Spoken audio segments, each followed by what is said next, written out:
So, obviously, everyone, I know it's slightly weird that I'll be coming to you on a Wednesday night, but we are joined by Director of European Operations for the International Arena League, Alonzo Barrett. Alonzo, how are you doing this evening? Hello, hello. I'm doing well. How about yourself? I'm doing well. Slightly tired. I've got lots of Udiball stuff. Obviously, it's all kicking off over here. But as we've seen the IAL making moves, not just in the UK, but across let's be honest, most of the world, in both America and Europe, Germany, and Switzerland as well. So first of all, Alonso, why don't you tell the people just a little bit about yourself? All right. Well, originally born in Denver, Colorado. Graduated high school from Alabama, which is probably the toughest place to play American football U18 and under. So I got to really experience football and high level football at a really young age. After high school, I accepted a full scholarship to play at a University of Colorado. I was an all Big 12 defensive end my senior year. And then I went and played for the Vienna Vikings post college. That's where I first got introduced to Europe. Ended up winning a championship with the Vikings, then meeting an Austrian woman, and then, American football player love story kind of thing. And so I've been going back and forth for about 15 years now, 16 years now that I think about it. And really, when I started to, really ingrain myself from the coaching aspect from football, I would say 2016, 17. Um, and with our level up camps that I used to run, we used to have players come from all over to attend our camps.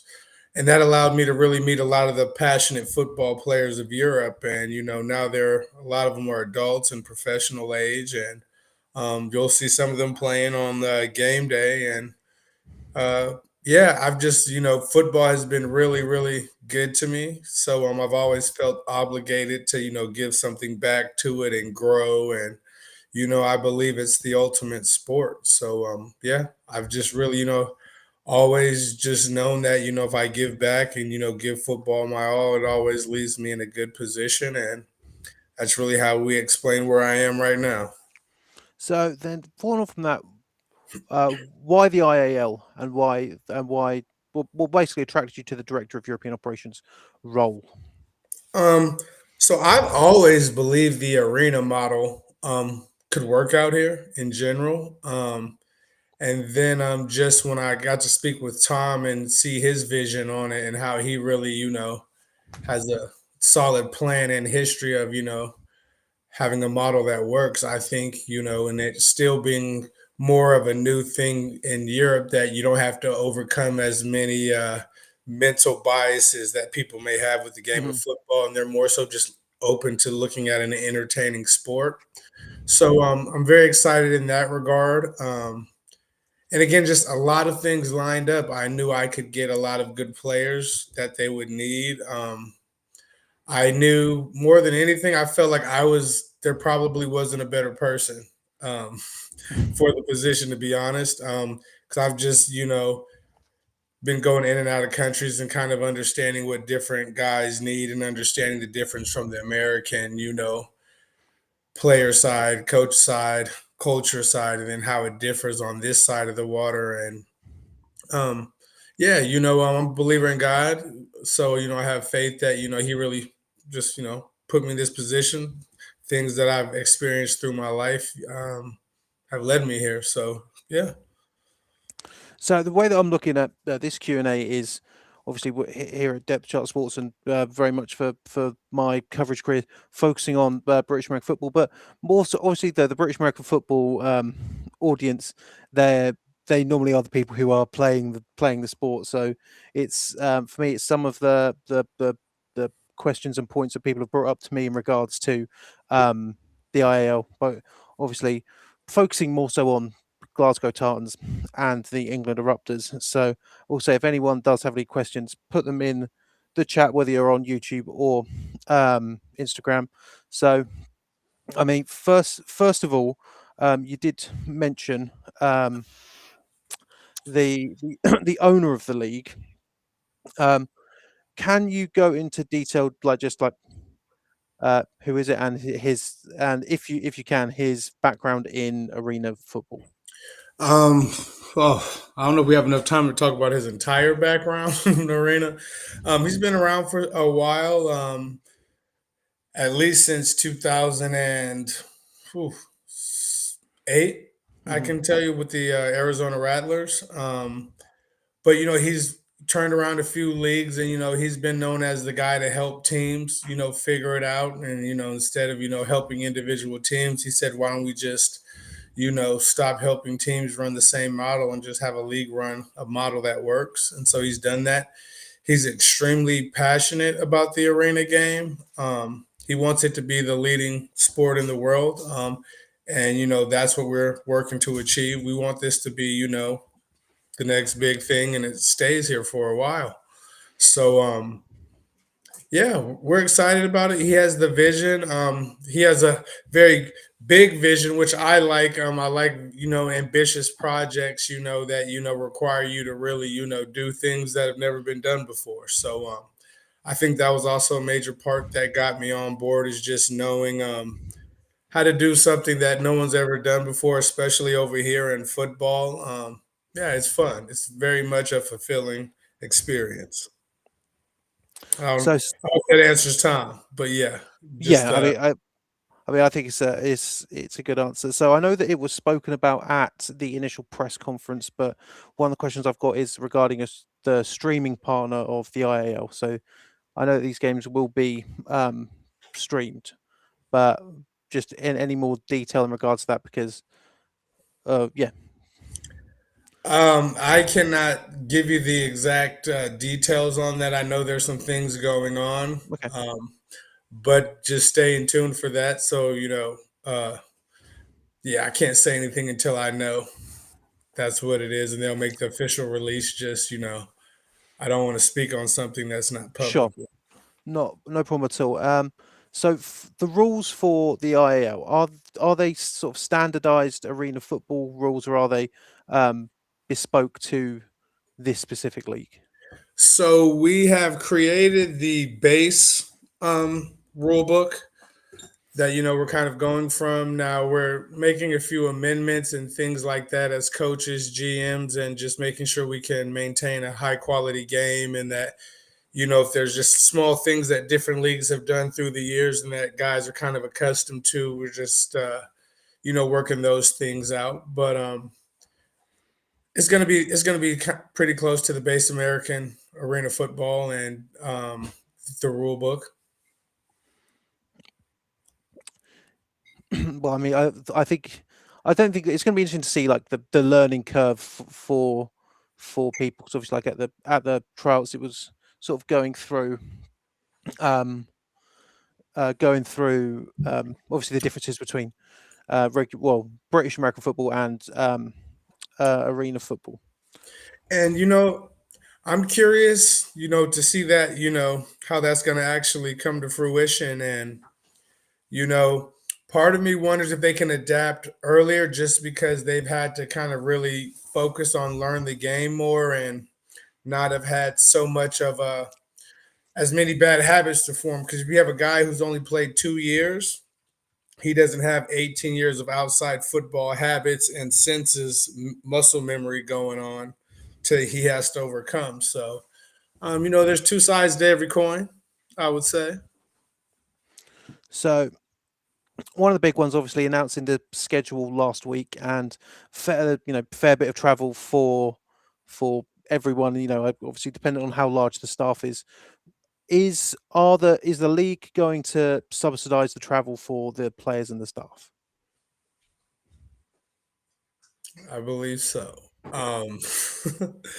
Um, again, I know how much of a scoop, and you're going to go and take it right away. I just don't want to be misquoted because I know you're going to get it out there exactly what I say, which is good. That's good journalism. I don't want you to think that's the problem. I just don't want to give wrong information. That's not really my area on securing the logistics, but Sure, um, we haven't been told to notify players of travel or to kind of get their own things. The biggest thing is having their own passport. That's been the main thing. sure. With the schedule release, no one's been told they need to book a ticket for their intercontinental game or cross continental game. So, um, again, I can't quote on that saying that, but from just everything I've been experienced, I think they already have budgeted for that.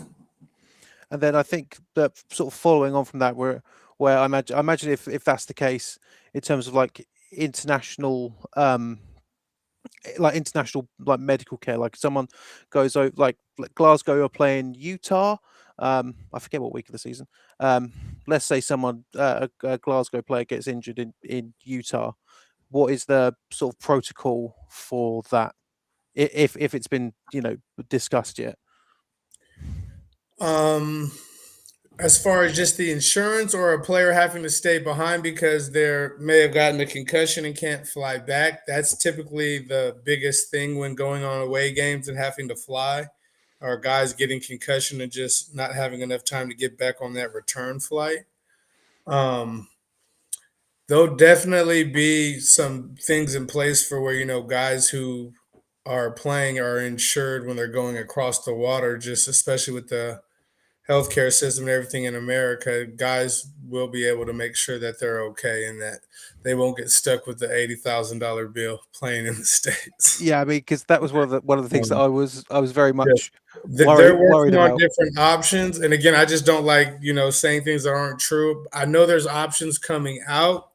How they look, what they're going to be priced at each point, I can't give you the quote on that, but I know they're working diligently to make sure guys that's not a barrier for guys playing. And then I'm just going into some of the questions come through on Instagram. Is there any plans for a London-based tryout for the England Raptors, or Yes, we're definitely going to come down to London. We'll get with Calvin Stitt, one of our QBs up there. I think he's been working on a place and a few of the other guys there on getting the actual field. But once we can get a field, I think that's just the biggest thing. But yeah, if I think that would be foolish not to do a London tryout with just so many people there. and then Adam over on Instagram is as of right now, how many people do you expect to get at home games for the UK sides? Would be interesting to. We're packing out Nottingham, baby. The Barmy Army needs to be in full effect. I've already been talking with them, so I kind of already have a affinity for Nottingham. Those people were really, really beautiful, nice, and gave me a great experience there. And I got to experience the Panthers hockey game there and met the fan base from there.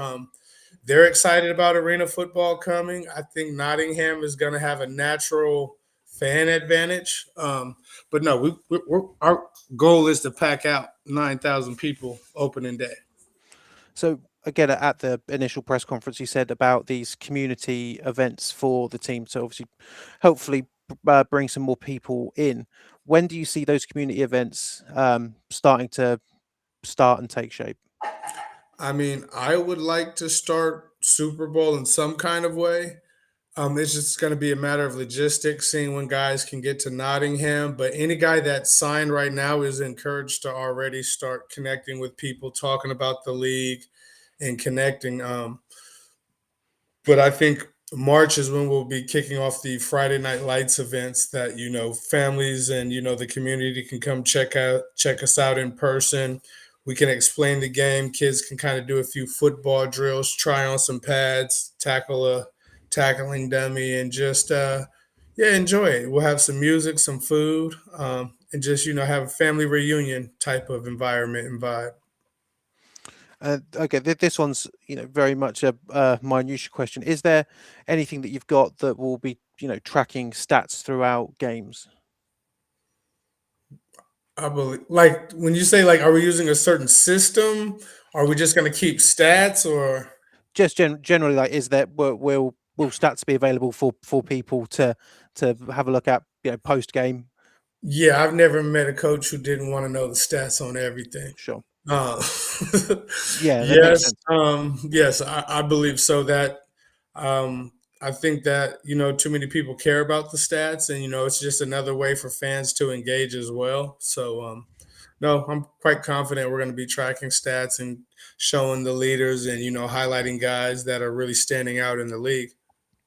So moving on to the head coaches of both Glasgow and England. Feels weird saying England. I just want to say Nottingham, but England. Um, like, did you have any say in that, or was it sort of higher up looking at them? And if so, how are both coaches chosen? Um, all coaches get the final okay from Tom. Um, but Coach Hunt had I'm not sure if that was Dan or Tom's guy, but there was a relationship. I just met him from the league already. And then Coach Moore I've known personally, and Coach Hilson and Coach Talib I've all worked with on the European side.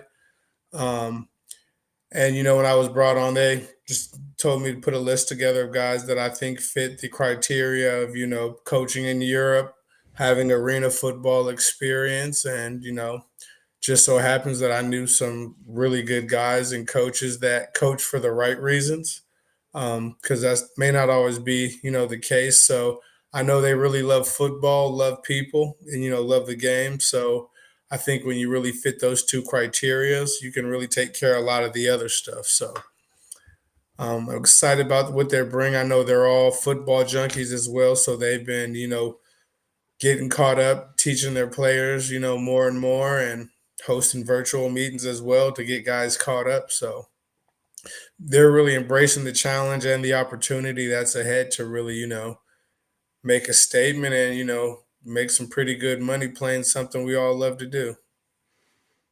And then I think this may be a question for both Coach Garcia and Coach Hunt. Is there any plans slash space to have British or Scottish coaches play some level of role in it? Absolutely. We're having local coaches at both locations. That is a requirement. Then I'd say another one that I don't think's been explicitly slated is there plans to have like a team physio for um, all the teams? Correct. Cool, cool. Then it's in terms of sort of like looking forward. Obviously, we will go back. Um, is there any sort of plans that are in place now for expansion? What does it look like next year? Or Got to sit tight and just come to kickoff. yeah, that is I saw that was good there. That was good there to sneak that one in there. I was able to catch it, but yeah, it's just good that man. I know that at the press conference it was brought up by I think Mark, who was the Dolphins fan who came down, that is looking to move expansions into Wales, and which I think very well could be done. I know they've got some ice hockey stadiums, arenas, not stadiums, out in Cardiff. Um, so when it comes to um, paying the players, is it done? Obviously, it's their total is racked up per game, but are they paid that money monthly, or is it per game, or is it Equal. It's a per seasonally? game check. It's per game check. Cool. Let me have a look. Then is there anything that is in place for um, any more money being awarded for the events like practice or the community events, or is that just all covered within the game check? That'll be depending on guys' contracts for the most part, I think, and Okay. just time available. Every little situation is different, so we can't just paint a brush across the whole thing. We are going to and understand that guys need money to survive, so we're gonna do our best to provide them with as many opportunities to earn extra money.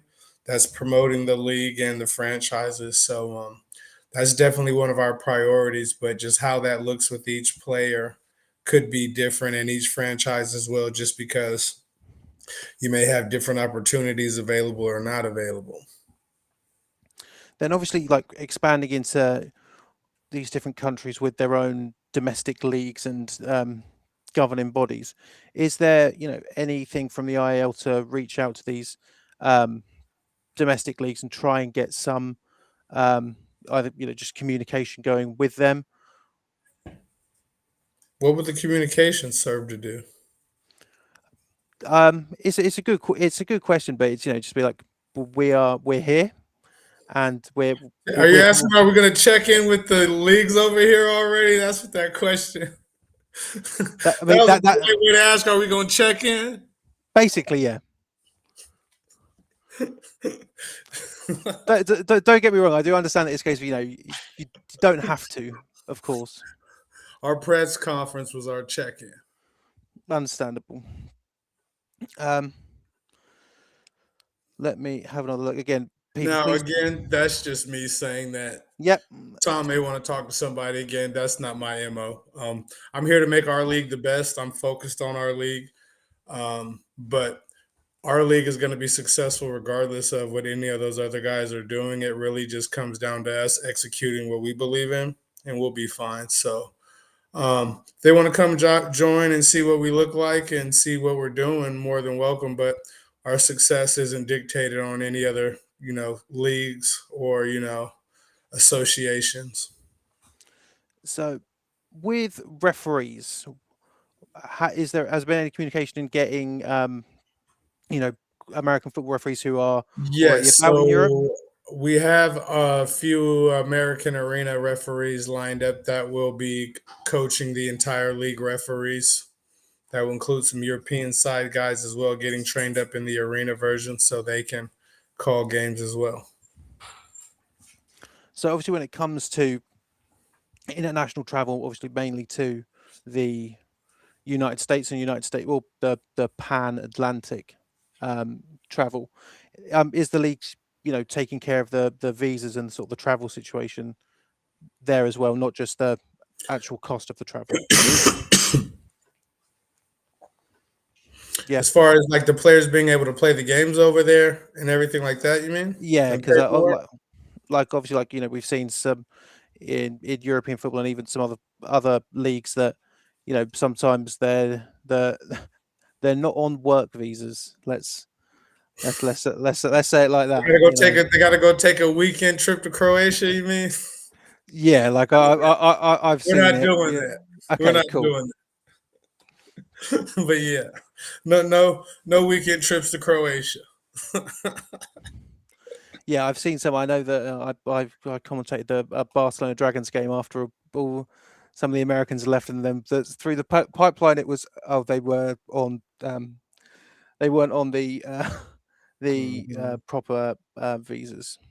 So apart from Tom, is there like a governing board for the league, or does it all just sort of flow down from him? There's a board. Um, Again, it's not my pay grade to talk to him. like, Yeah. I really answer to the commissioner, and when Tom, wants to, communicate to us and speak about something he wants executed. Um, but yeah, I don't ask those questions. To be honest, I just know what I'm supposed to do, and I do my best to execute my job. And this one I think is more directed at the European side of things. Is there a timeline of finding out the um, ticket prices of the Nottingham games? Not yet. No. Understandable. Understandable. And then is there so obviously like we spoke at the press conference about developing players and hopefully getting them some looks in Europe. How do you see the system working of the players who have played in the European teams, then being eligible to play in the American teams? How do you see that working? For year two, you mean? Yes, yeah.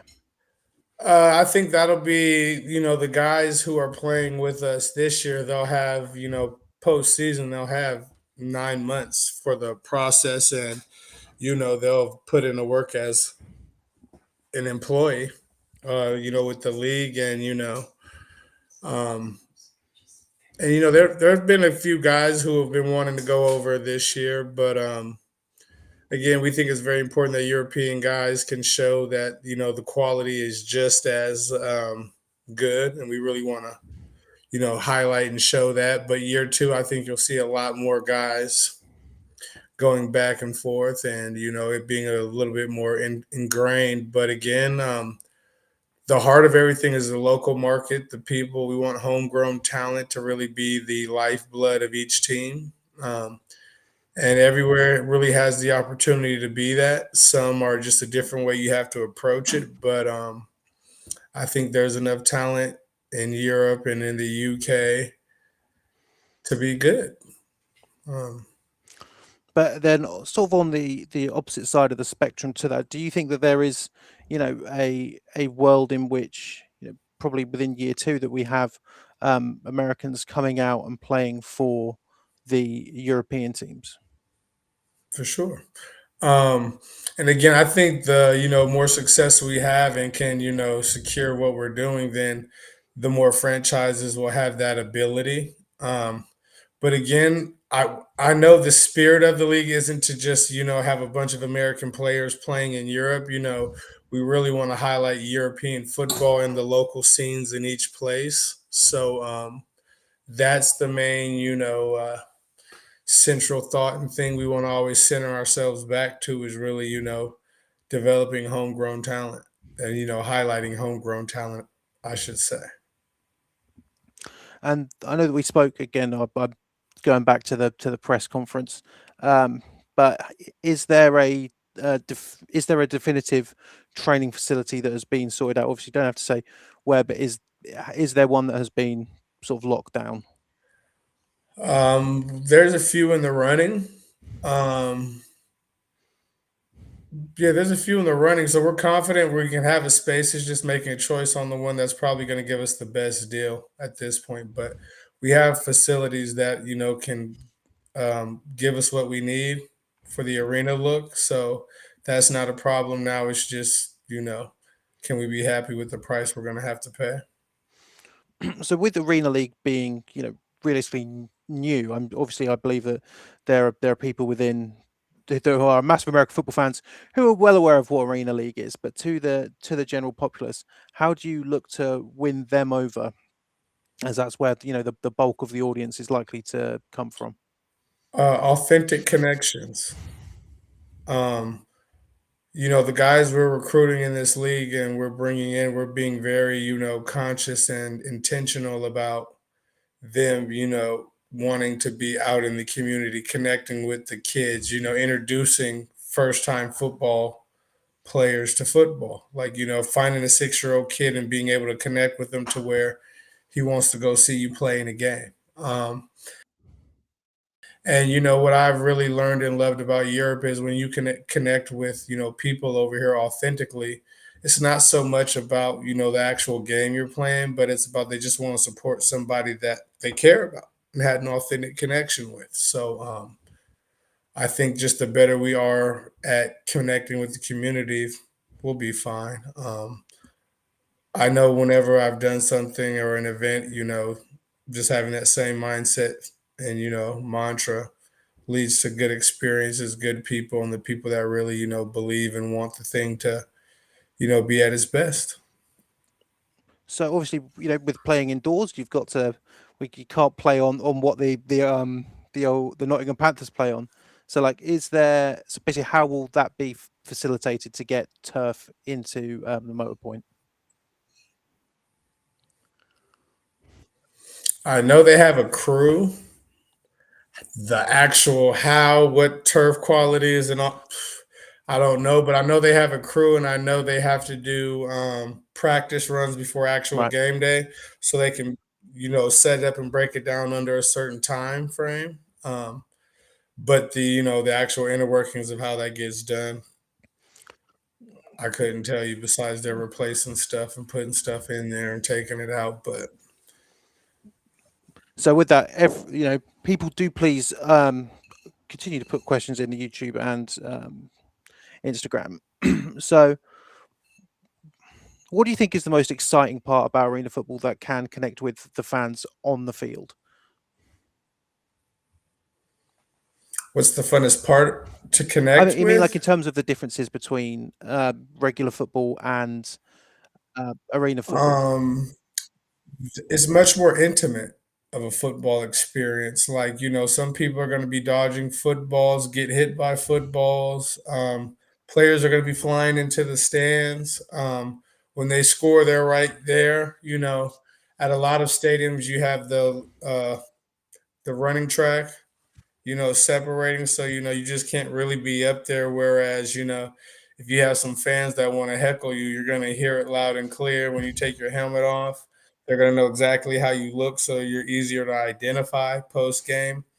The sounds of, just the hitting and, the players is all there and trapped in, and the energy of the crowd is trapped in when you're in an arena. So, um, I think all the sensories that get, triggered that make football such an intoxicating game are heightened indoors than when they're outdoors. You don't have to share the sounds of football with nature as much. So obviously, team up in Glasgow.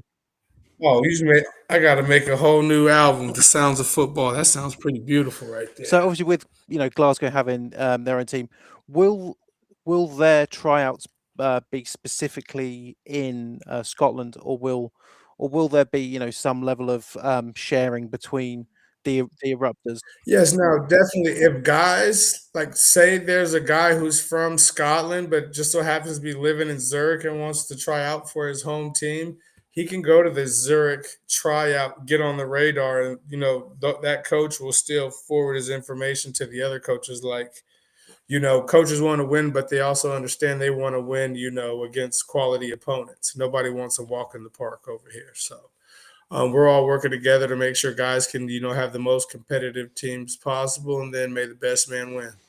But how do you see the games between the US guys and the um, European guys going? Obviously, there's a a, a large experience gulf between the two. Don't get me wrong. I back European football. I do think that there is a level that they can compete. But how do you personally see it going? I mean, I think there's a lot of variables. I mean, flying across Europe to play a game and your team doesn't, one, that's going to be a big advantage. Two, just your body clock is going to be much more thrown off. You're in a whole new world. Even in the UK, even if you speak the language, you're still going to feel out of this world, especially with the streets going opposite. So, um, those things make you have to recalibrate your human existence. And so people don't always take into account how much and how fast a person can do that will affect their play on the field. But again, I think the gap has been closed for a while. I think, we have a few advantages over here that the typical arena player in America wouldn't have as well. So, yeah, I think it's going to be very competitive. And like I said, every coach is over here is fully expecting to win that 2 million. I'm just going to say, David, your question of where is the field coming from, I don't understand. Um, I think they're wondering, are they going to like keep it in the stadium, or is it like a whole field being right. converted? They typically have field sets that they put together. Yeah, I mean, as much as it'd be great to have like the whole Tottenham thing where the American football pitch is underneath. the um, the Oh, David Butler. The English have a team with a coach with over 15 years of arena experience. I'm not understanding that one. I guess Coach Hunt's information hasn't been released, but he's a championship winning arena coach. So I don't know where that statement comes from. Let's see. Let me read it out. So about how many of the players will be English on the Eruptors squad? Yeah. Okay. In your eyes, how many of the do you expect all of the English players? Oh, sorry, all the Eruptors players to be from the UK? UK based. Like I know there may be like one or two Americans living in the UK that may play, but they're mostly UK based guys. I can only think of maybe one position, maybe two that are coming over. But no, I think it's just going to be core UK guys for sure.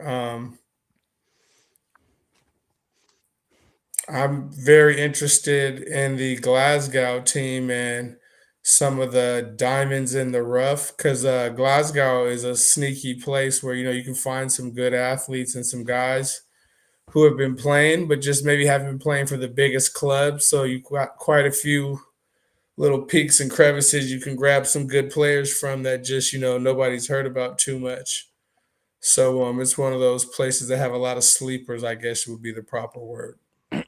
Is there any safeguarding of the rules that you've set out to sort of not, have to or not worry the players with any snap rule changes? We say snap rule Not in terms of the changes. snap, like quick rule changes that are, done sort of ad hoc throughout the season. I mean, no. A lot of those changes that would be changed on the fly would have to do with if the quality of the game was being impacted. Um, but again, none of these coaches want to win without feeling like they did it the right way. And again, that's the spirit of true competition. It's like I want to be your best, and I want you to see my best, and we're going to see, how well our disciplines collide. Um, And then if I'm not sure if it's because it was spoken about the tryout, the idea of having a player house that would be, um, positioned by the head coach. Is that anything you can speak about currently? Just because I know that it's not public knowledge yet. um, Not fully, just as there's a certain template and model that Tom wants to follow, and we want to follow it as much as possible. So if we don't have to amend anything from the original template, we won't. Now we will be housing, guys um, on site, but again, we've kind of really, put a priority for coaches to sign guys already in that city. So anything else can kind of be a cherry on top, and guys have really been doing a good job at that. So we haven't had anything too pressing besides a few guys that may be coming from back home from another country or something like that. But we're fully gonna house some guys. How that looks, individual apartments or just one big house, I don't have the specifics on that yet. But yes, there will be some housing provided for players. And obviously, with these international games, people have got to fly in. Is there, currently in place any expectation of when they would be flying in? Let's say it's a Sunday based game. Would they be getting in on the Friday? Or, because obviously, like the NFL teams, they get in, midweek, but it's sort of it's obviously different gravy. But is there any expectation of when they would be getting into their country that they would then be playing on at the weekend? I think we got to sit tight with that information to show the Sure, travel no schedule. problem at all. Right. Well, I mean, in terms of questions that I was going to ask, I've got it done. So I will, give a few minutes if anyone wants to ask any more. But I mean, within this sort of space, um, let's be honest, Seahawks or Patriots? What way are you going? I like Vrabel. This is the problem. As a Dolphins I, fan, I like what yeah, he's doing. that's the problem that I've got. I'm a Dolphins fan, but I like Mike Vrabel. But then I also like the idea of Sam Darnold getting a Super Bowl ring while the Jets. don't do anything. I mean, I like Sam Darnold's comeback story.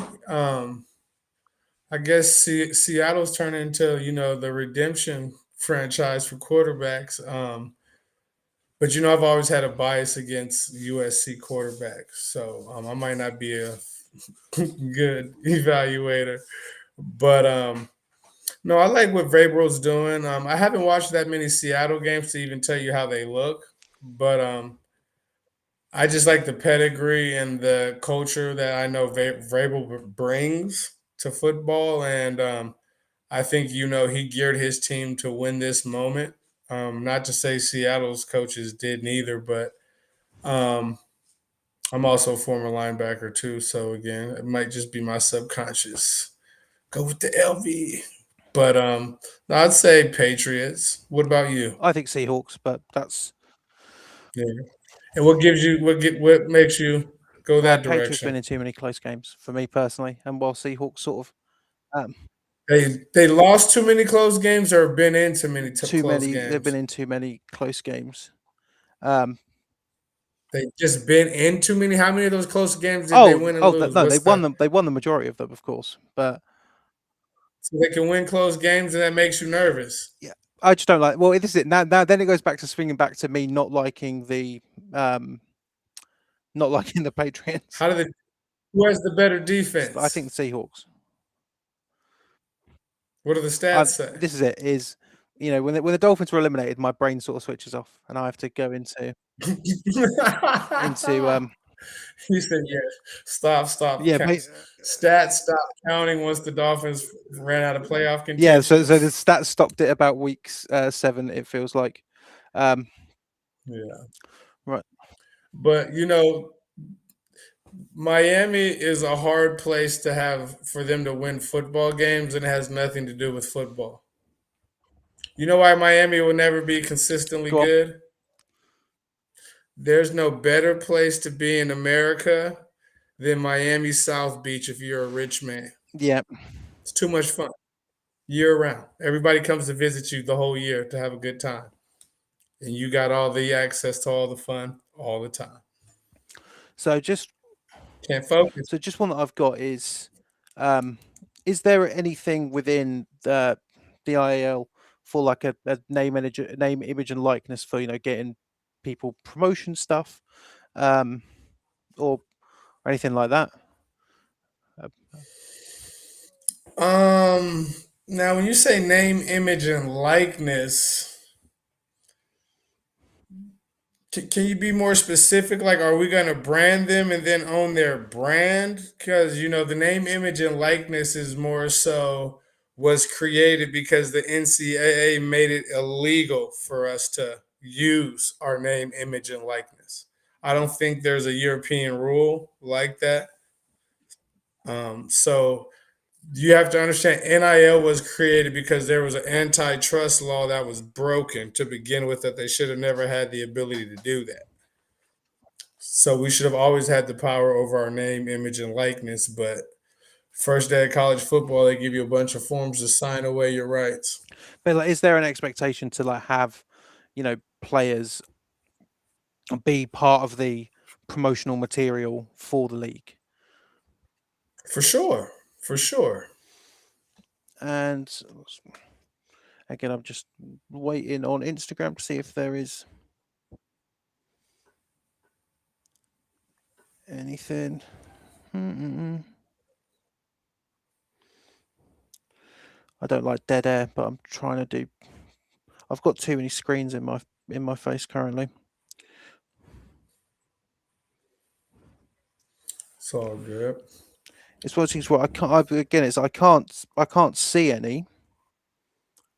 I can't see any more questions. So I mean, I think it's been good. I mean, I think to follow up on, when do you expect us to have the next tryout ready for people to go to? Oh, Calvin just told me they got another location, but I don't want to give you a wrong date. Stay tuned on the websites. We're going to post these on Friday. I mean, well, in that case, I've got nothing else, and I feel like I've given ample time to for people to ask their ones. Oh, here we go. Good old Danny's got one. Are the jersey designs completed?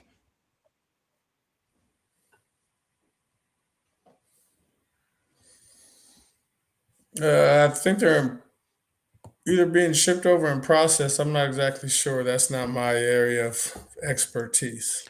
So I'd imagine the jersey designs are complete. And they're just waiting to, you know, model them, so to speak. But I mean, with that, I mean, thank you for coming on. And if the tryouts are going to be open when they're released. So thank you very much, Alonzo, for coming on. Thank you for having me. Have a good one, Cool. Chris. Thank you very much, guys. We'll be back on Friday with the Uniball show, of course, and then Bath Spartan Worcester and Bath Killer Bees and Bristol Barracuda at the weekend as well. So we'll see you there.